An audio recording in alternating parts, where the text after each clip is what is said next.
This is a work of fiction. All characters and events are imaginary. Any resemblance to real persons is a pure coincidence. तभी चाची जी पानी का गिलास लाकर मेरे पास आ गए। चल चल उठ बेटा, शाबाश है, पानी पी ले। नहीं, ना ना ना, रोना नहीं, मैं हाँ ना तेरी माँ, ते हमेशा रवांगी। मैं उनके साथ लिपट कर और जोर जोर से रोने लगी। ना बस, चुप कर, ब्याह है, सारी अक्खा सुझा लेती हैं, सोनी नहीं लगना। उन्हें पता था मुझे सुंदर दिखना बहुत अच्छा लगता था। मेरी स्माइल निकल गई। ये हुई ना गल, बस वो नहीं रोना। पर मॉम, वो भी ठीक हो जाएगी, गुस्से ते काबू नहीं ओनू, कुछ भी बोल जाती है। तेनू पता तो है ਉਹਦੇ सामने तो भरा जी भी चुप हो जाते ने, कल तक आपे ठीक हो जाएगी। मैं, मौली और चाची जी तीनों ने जोर से हक किया। देख मौली नू किवें तेरे नाल दुखी हुई पई है, चल ओनू भी चुप करा। बस इत्थे दी गल इत्थे ही छड़ के जानी है। बस ये बाहर चंगी तरह नॉर्मल होके जाए। वो तो बहुत बहादुर बच्ची है। चल उठ, कपड़े बदल, मुंह धोते बाहर आ जा मेरा बच्चा। बस हुन नहीं दुखी होना। मैंने मुंह धोआ, कपड़े बदले, मौली मेरे साथ थी। मैंने कभी नहीं सोचा था टॉम बॉय मौली भी इतनी जज्बाती हो सकती है। मुझे बोली, बाहर किसी को भी कुछ कहने की जरूरत नहीं, बी नॉर्मल। चल बाहर चले, मैं हमेशा तेरी बहन हूँ और तेरी ही बहन रहूंगी। हम दोनों बाहर आ गए। सब बच्चे लॉन में बैठे थे। तभी सब एक साथ ही बोल उठे, यार चंगा सुकने पाया सानू, तू ता कह के गई सी बस कपड़े बदल के आ रही हैं। असी ता वेट करदे करदे सुक गए। सॉरी सॉरी, वो क्या ही लगती है। लाली बोला, यार इमोशनल होना नेचुरल है। मैं चुप थी। डैनी बोला, यार चल चल चल, तेनू कॉफी पिया के ले आइए। पर नानी जी, वो तो सो गई दवाई खा के। नवा रेस्टोरेंट खुला है, कॉफी भी बहुत अच्छी है। मैंने भी ना नहीं की, लोग बोली, पर नानी जी ने बोला था बदशुगनी हो जाएगी अगर नूर घर से बाहर गई तो। कॉफी और बदशुगनी कोई मैच है? नहीं। मैं दिल में सोच रही थी जो होना था वो हो गया। हम सब बच्चे गाड़ी में फिट हो गए। तब एम्बेसडर थी डैनी के पास। रवि भी साथ आ गया। वह मेरे साथ नेक्स्ट ही बैठ गया। सब बहुत ही टाइट होके बैठे हुए थे। पता, तब मुझे थोड़ा अच्छा लगा। रवि मेरे साथ है, मेरे साथ बैठा हुआ है। हम लगूना पहुंचे। वाकई काफी ब्यूटीफुल रेस्टोरेंट था, तभी तभी खुला था। जब हम सब बैठ गए तब डैनी और लाली ने खड़े होके कहा, हमारी तरफ से तेरी बैचलर पार्टी, 3 cheers फॉर नूर। तभी बिट्टू भी बोल पड़ा, हम तो सब दिल्ली में ही हैं, बजाब फोन करेगी तेरे पास, सो गम नॉट फिकर नॉट। ये हमारा पेट डायलॉग था। जब भी हम अभी भी कभी मिलते हैं ये जरूर कहते हैं।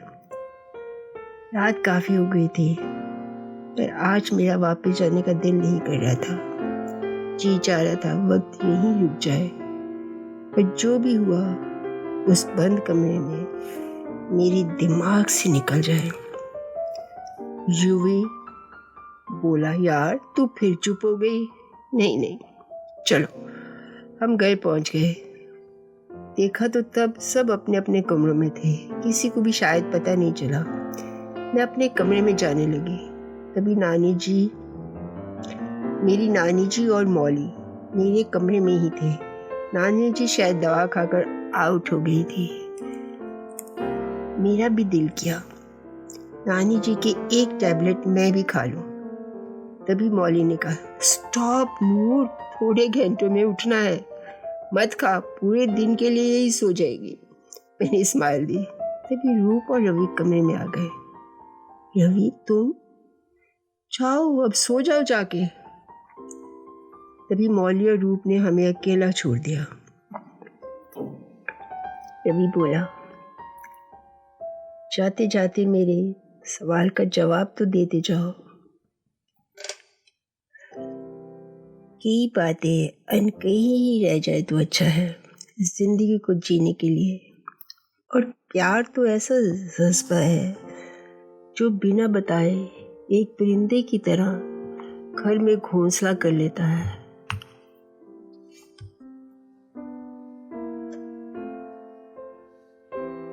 इस पे किसी का बस नहीं चलता और कब हौसला छोड़कर उड़ जाए, जब चाहे से उड़ जाने दो, रुको मत, नहीं तो जीना दुश्वार हो जाएगा। जिंदगी अजीब है, किसी एक पल अपने को पराया बना देती है और रोने की इजाजत भी नहीं देती। बस सिर्फ दिल रोता है और लब मुस्कुराते हैं, झूठी हंसी। बस हर पल में जियो और सोचो मत, और बिना हाथ पैर मारे जिंदगी की नदी में बहते रहो। बस तभी जिंदगी आसानी से कट जाएगी। अगर एक भी पल रुके और सोचोगे तो तुम्हारा जीना मुहाल कर देगी। सो लिव इन प्रेजेंट और सब रब पे छोड़ दो। वही तो हमारी कहानी लिख रहा है और हमें क्या पता कल क्या होना है। जो उसकी मर्जी वो लिख दे। मेरे मुंह की तरफ बड़ी हैरानी से देखता रहा और सुनता रहा। तू एक ही दिन में कितने मैच्योर हो गई है। वो अल्लड़ कमसिन लड़की कहाँ गई? या यही सच्चाई है, जितनी जल्दी हम इसको कबूल कर लेते हैं उतनी जल्दी जीने की राह थोड़ी सी आसान हो जाती है। मैंने उसकी हैरान आंखें देखी, फिर बोला छोटी सी स्माइल के साथ, यही जिंदगी है, इसे अपना ले और हंसी खुशी अपना जीवन गुजार। मुझ पे जो बिजली गिरी है वो तो मैं कभी सपने में भी नहीं सोच सकती थी, और उसका जिक्र तो मैं अपने आप से भी कभी ना करूं। क्या हुआ है, मुझे तो बता। नहीं, कुछ भी नहीं। जिसका जिक्र मैं खुद से नहीं कर सकती तुझे क्या कहूं। संभल जा, और ये प्यार का परिंदा कब दिल से उड़ जाए तुम्हें पता भी नहीं चलेगा और तुम्हें आजाद कर जाएगा। वो नहीं, ऐसा मत कह। नहीं, आज मुझे कहने दे, फिर कभी पल मिले ना मिले, खुश रह, प्यार कर, किसने रोका है। तेरी यादें, तेरा प्यार तेरा है। ये तो रब की देन है जो किसी किसी को नसीब होती है, और प्यार का नाम पाना नहीं देना है। बात बड़ी है पर समझो तो जिंदगी में सुकून आ जाता है। अपनी यादों का हजूम अपने साथ रख और जब तक चाहे उनके साथ जी, और फिर नई यादें बनाने की कोशिश कर। तेरी जिंदगी भी खुशी से भर जाएगी। और जिंदगी तो रब की बख्शिश है, उसे तबाह मत कर। सबकी जिंदगी संवारने की कोशिश कर, तुम्हारी जिंदगी खुद ही संवर जाएगी। हाँ, पर सबसे पहले अपनी जिंदगी देखो, इन आंसुओं को मत बहा, इन आंसुओं को अपनी ताकत बना। आंसू को बहाते नहीं, छुपा लेते हैं और सुबह का हंसते हुए सामना कर। यही जिंदगी है, बस और मैं क्या कहूँ। मैंने उसका हाथ अपने हाथ में लिया और कहा, हिम्मत कभी ना छोड़ना, अपने आप को खुश रखो, और अगर तू मुझे प्यार करता है तो अपनी जिंदगी बना, बड़ा आदमी बन, मेरे से भी बहुत अच्छी लड़की से शादी कर। हाँ, शादी करके मुझे जरूर बताना, मैं तेरी दुल्हन देख के खुश हो जाऊंगी। नूर, बस यही मेरा जवाब है। Good night. मैंने उसका हाथ छोड़ दिया और वो चला गया। मैं लेट तो गई, पर कानों में मॉम की हर कही बात पिघले शीशे की तरह लग रही थी। मुझे सब याद आ रहा था। जब मैं 2.5 साल की थी तो तब हम शिमले में अपनी नानी मामा मामी के घर में थे। तभी मौली पैदा हुए उसे 6 महीने हो गए थे। वो मॉम की गोद में थी, तभी चलती भी नहीं थी। तभी मॉम डैड कसौली जा रहे थे। मुझे याद है, मैं भी अपनी फ्रॉक लाकर मॉम की टैची में रख दिया। तभी उन्होंने कहा, नूर, अपने कपड़े निकालो, तुम नानी जी के पास ही रहोगी। नहीं मॉम, मैं आपके पास ही रहूंगी, मुझे नहीं रहना आपके बिना यहाँ पे, मैं इधर आपके साथ ही आऊंगी। जिद मत किया कर, कह दिया ना। मैं रो के बाहर चली गई। तभी नानी जी ने चुप कराया और बोला, नूर देख, मौली भी छोटी है, बलबीर तुझे और मौली को कैसे संभालेगी? थोड़ी बड़ी हो जाएगी तो मॉम तुम्हें अपने साथ ले जाएगी। 80 सभी तो तुझे बहुत प्यार करते हैं, सारा भी दिल करेगा और हम तेरे बिना उदास हो जाएंगे। चुप हो जा। मुझे अभी भी याद है अपना रोना। आप भी हैरान हो रहे होंगे, 2.5 साल का बच्चा और उसे सब कुछ याद है। हाँ, मैं खुद हैरान हूँ, मुझे सब पल याद है। वहाँ मैं नर्सरी में जाती थी। मुझे रास्ते में बंदर होते थे और मुझे उनसे बहुत डर लगता था। मैं आया को कहती, मुझे उनसे डर लग रहा है, तू मुझे गोदी में उठा ले। शीला उसका नाम था, अच्छी थी। मेरे मामा जी रात को खाने के बाद वो छोटे से कप में कॉफ़ी पीते थे। वो लंदन से आए थे और उनके तौर तरीके भी अंग्रेज़ों जैसे ही थे। टेबल पर खाना, मैनर्स, और मैं इनके लिए छोटी थी पर तब भी सीखने की कोशिश करती। मैं कहती, अब मुझे भी उसी कप में कॉफ़ी पीनी है जो आप पी रहे हो। तभी मामा जी कहते, no no no kids, they don't drink coffee, it is your bed time. मैं नानी जी को देखती, मुझे कमरे में ले जाते और मैं कहती, नानी जी मुझे भी वहाँ बैठना था। सुनिया नहीं माँ, मैंने की क्या? चल चल चल, आजा, हम तेरे कपड़े बदला तो तेरे सोने का टाइम हो चलिया, सुबह स्कूल भी जाना है। और वो फिर छोटे से कप में दूध और चॉकलेट डालकर मेरे पास ले आए। ये ले, खुश हो जा। माँ ने ना दसी, मुझे लगता मैं कॉफ़ी पी रही हूँ। पर तभी मैं कहती, चलो नानी जी, मेरी दूध की बॉटल और मॉम की चुन्नी दे दो, मुझे सोना है। ला ते कॉफ़ी दा कप एवी में हत्थे लेके आई। मामी जी, बस अब मुझे अच्छा लगा आप लेके आए, पर आपको पता है मैं बॉटल के और मामा की चुन्नी के बिना नहीं सो सकती। इसके बिना प्लीज़ मुझे नींद नहीं आएगी। मैं एक हाथ में दूध की बॉटल लेकर मॉम की चुन्नी अपने पास रख लेती। ऐसा लगता वहाँ मेरे साथ है और मैं सो जाती। मुझे सुबह और रात को बॉटल में दूध चाहिए होता था और सोने के लिए मॉम की चुन्नी। थोड़े ही महीनों बाद मामा जी की ट्रांसफ़र चंडीगढ़ हो गई। नानी जी भी थोड़ा बीमार रहने लग गई थी। मॉम को फ़ोन कर दिया गया कि असी सब हम चंडीगढ़ जा रहे हैं और थोड़े दिन में आप मौली नू अपने कोल ले जा। मेरे तो हुण ज़्यादा संभाली नहीं जाएगी। मैं बहुत खुश थी अपने घर में जाके मौली के साथ। मुझे ऐसे लगता है ये मेरी खेलने वाली डॉल है। तभी अलार्म बजा, मैं चौंक सी गई।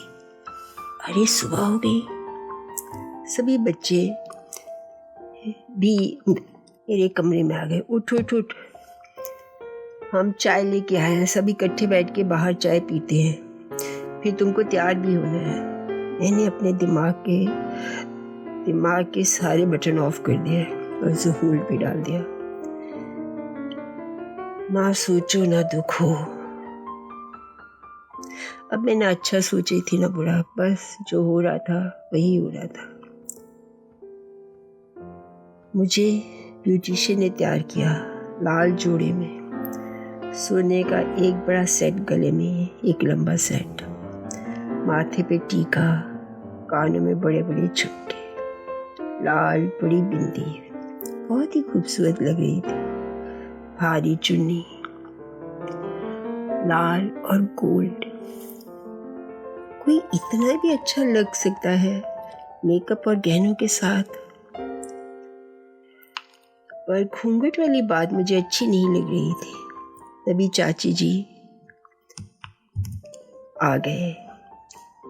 चलो चलो बेटा, चलो नूर तैयार हो गई है ते ओनू हुन कुड़ियों कमरे चो लेके आओ, लावा दा वेला हो गया है।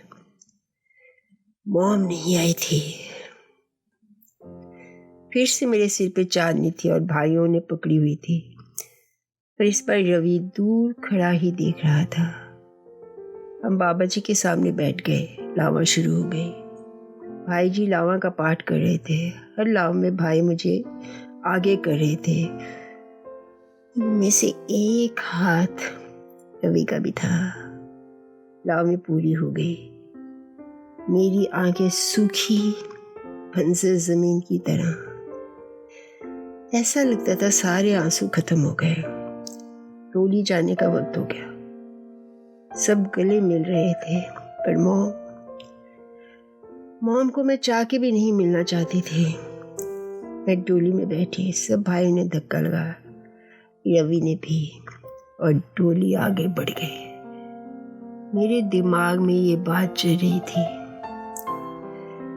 घर वालों के दबाव से अपने आप को बचा ना सके, अपने अंदर अपने ही गम को दबाए, चल पड़ी मैं किसी और का सिंदूर मांग में सजाए। उसके आंसुओं को अपने हाथों से मिटा भी ना सके। देखते ही देखते सब कुछ पीछे छूट गया। तब भी दिल में थोड़े से हिस्से को अपने आप से छुड़ा ना सके। डोली आगे बढ़ गई और मैं भी। जिन राहों पर लिखा ही नहीं था उनके लिए क्या आंसू बहाना। अच्छा है, सब भूल कर शुरू कर नया सफर एक अजनबी साथी के साथ, और उसे दिलो जान से निभाना। मेरा साथ इसके घर रवि के साथ इतना ही लिखा था। मेरा भाई गोगा और रवि भी मेरे साथ थे। रिलीज पे मेरी मॉम इन लॉ हमारे वेलकम के लिए खड़े थे। उन्होंने हमारे सिर से पानी बारा और आगे चावलों से भरी एक गड़वी पड़ी थी। मैंने उसे हल्का सा पैर मारा और आगे बढ़ गई। रात में लाल कलर का पानी भरा हुआ था। मैंने दोनों पैर पानी में डाल दिए। आगे सफ़ेद चादर थी और उन पे छाप छोड़ती गई हुई आगे बढ़ गई। ऐसे लग रहा था कि पिछली जिंदगी पीछे ही छूट गई और आगे का सफर जिंदगी का शुरू हो गया। मुझे एक कमरे में ले गए और बोला आप आराम कर लें, मेरे भाई भी मेरे साथ थे। तभी एक आया, चाय और नाश्ता और कोक लेके आ गई। हमने दरवाज़ा बंद कर दिया और चलो चलो नाश्ता खाए। यार तूने डोली से पहले भी कुछ नहीं खाया। बीवी बोला चल अब खा ले, नहीं तो रात को पता नहीं डिनर का क्या प्रोग्राम होगा। तभी प्रीत अंदर आ गई। नूर, हाँ जी, आप ये साड़ी पहन लो, थोड़ी देर में आपको पग फेरे के लिए जाना है। कल रिसेप्शन है तो शायद आपको वक्त नहीं मिलेगा, और फिर आपके पेरेंट्स भी शायद कल वापस जाने का सोच रहे हैं। मैंने हाँ में सिर हिला दिया। वो चली गई। अरे ये साड़ी कैसे पहनेंगी, ये तो बड़ी मुश्किल हो गई। गुगा बोला यार जैसे रामलीला में पहनती थी। हम सब मिलकर इसे ऐसी तैसी किसी भी तरह साड़ी पहना देंगे, फिक्र ना कर। मेकअप और बाल ठीक ही थे। यूवी कहता है यार तू मॉम को अच्छी तरह से मिल के नहीं आई, अब अच्छी तरह से मिल लेना, उनको दुख होगा। तो मैं उसे क्या कहती, इन्हें ख्याल एक बार भी ख्याल नहीं आया। कैसे इनको कहूँ कि कैसे मिलूं और क्या मिलूं, क्या बोलूं उनको। मौसी की माँ एक बार सोच लेती कि अभी वक्त नहीं था बताने का। जब 17 साल तक नहीं बताया तो अब क्यों। तब अमन आ गए। शाम को हो गई थी। चलो जी। जब हम बाहर पहुंचे तो गाड़ी में यूवी और गोगा भी मेरे साथ पीछे बैठ गए। हम घर पहुंच गए, पर मेरा अंदर जाने का दिल नहीं हो रहा था। मॉम को कैसे मिलूं, बड़ा ऑकवर्ड सा लग रहा है। चलो क्या करूं, फिर बिना चाहते हुए सारी रस्में पूरी की। रवि नजर नहीं आ रहा था। चलो अच्छा ही है, शायद समझ गया। हम मिलके वापस आए, कोई बात नहीं हुई। शायद ड्राइवर के साथ था और ये लोग उसके सामने कोई बात नहीं करते थे। घर पहुंच के फिर मैं उसी कमरे में गई। रात हो चुकी थी। खाना हम वहीं खा के आए थे। प्रीत ने आके बहुत खूबसूरत लहंगा रेड कलर का ला के दिया। नूर आप इसे और ज्वेलरी पहन लें। रेड डायमंड का हार, कांटे और टिक्का। और मैं ये सब पहन के सज गई। तो गीत ने आकर मुझे ऊपर के कमरे में ले गई। बहुत ही खूबसूरत कमरा था। उसने मेरे मुंह पे घूंघट डाल दिया। जब वो चली गई तो मैंने अपना घूंघट ऊपर कर लिया। देखा कमरे की सजावट और मैं बहुत ही इम्प्रेस हो गई। मुझे वहां गोल बेड पे बिठाया गया था। This is a work of fiction. All characters and events are imaginary. Any resemblance to real persons is a pure coincidence.